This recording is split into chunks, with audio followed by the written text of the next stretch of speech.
Romains chapitre 9. Je lis au nom de Jésus-Christ de Nazareth. Dieu a choisi le peuple d'Israël. Je suis uni au Christ, donc je vais dire la vérité.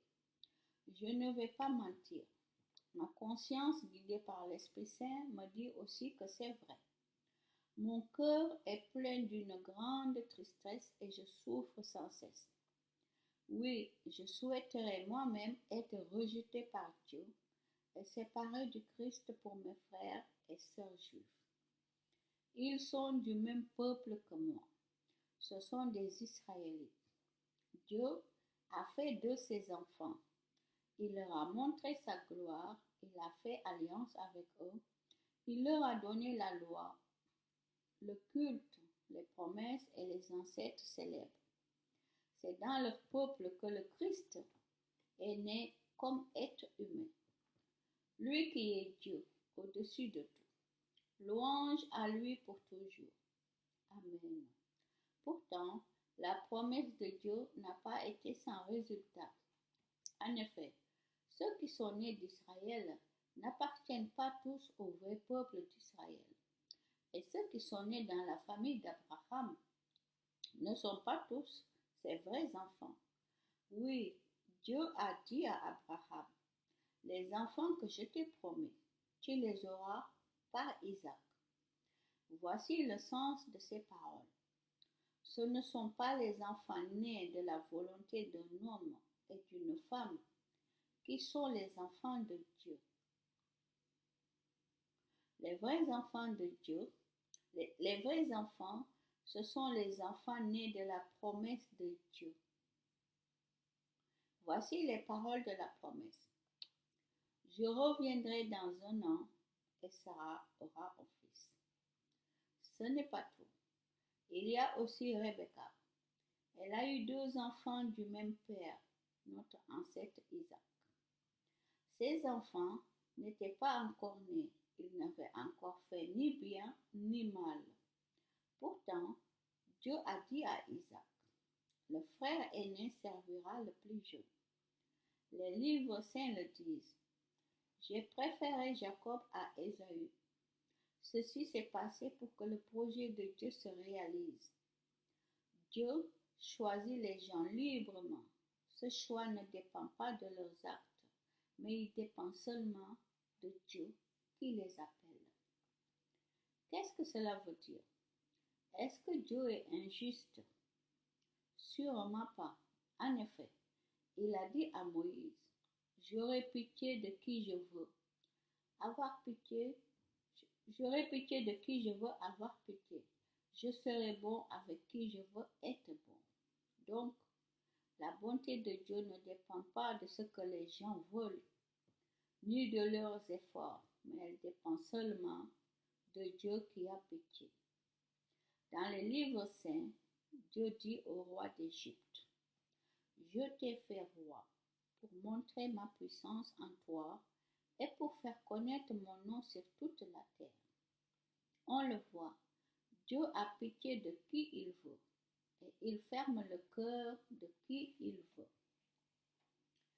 Dieu choisit les gens librement. Mais alors, tu vas me dire, Dieu fait encore des reproches. Pourquoi donc? En effet, qui peut résister à ce qu'il veut? Mais qui es-tu, toi, pour discuter avec Dieu?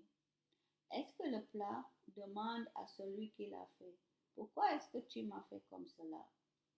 Est-ce que le potier ne peut pas faire ce qu'il veut avec son argile? Avec la même terre, est-ce qu'il ne peut pas faire un joli plat et un plat ordinaire? Dieu a voulu montrer sa colère et faire connaître sa puissance. Pourtant, les êtres humains qui méritaient sa colère et qui allaient être condamnés, il les a supportés avec beaucoup de patience. Aux autres, il a montré sa pitié. Il a voulu leur faire connaître sa grande gloire. Il les a préparés à recevoir cette gloire. Et ces gens-là, c'est nous.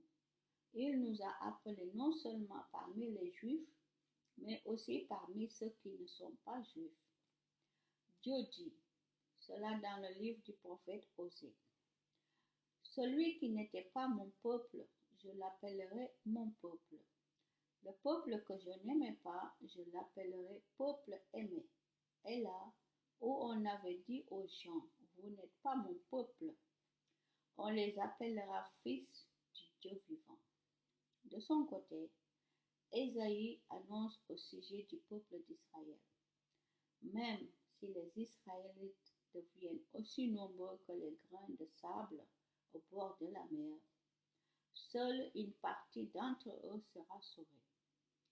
En effet, le Seigneur fera sur la terre ce qu'il a dit, rapidement et jusqu'au bout.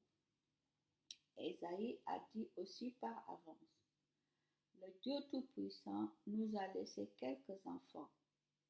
Sinon, nous serions devenus comme la ville de Sodome, comme la ville de Gomorrhe. Dieu rend juste tous ceux qui croient en Jésus-Christ. Qu'est-ce que cela veut dire? Eh bien, les gens qui ne sont pas juifs ont été rendus justes en croyant. Pourtant, ils ne cherchaient pas à être justes. Au contraire, le peuple d'Israël cherchait à devenir juste par la loi. Pourtant, il n'y est pas arrivé. Pourquoi? Parce que cette justice, les Juifs ne l'attendaient pas de la foi. Ils croyaient l'obtenir par leurs actes. Ils ont heurté la pierre qui fait perdre l'équilibre. En effet, dans les livres saints, Dieu dit, je pose dans la ville de Sion une pierre qui fait perdre l'équilibre, un rocher qui fait tomber. Mais celui qui s'appuie sur ce rocher ne le regrettera pas. Amen. Gloire à Jésus.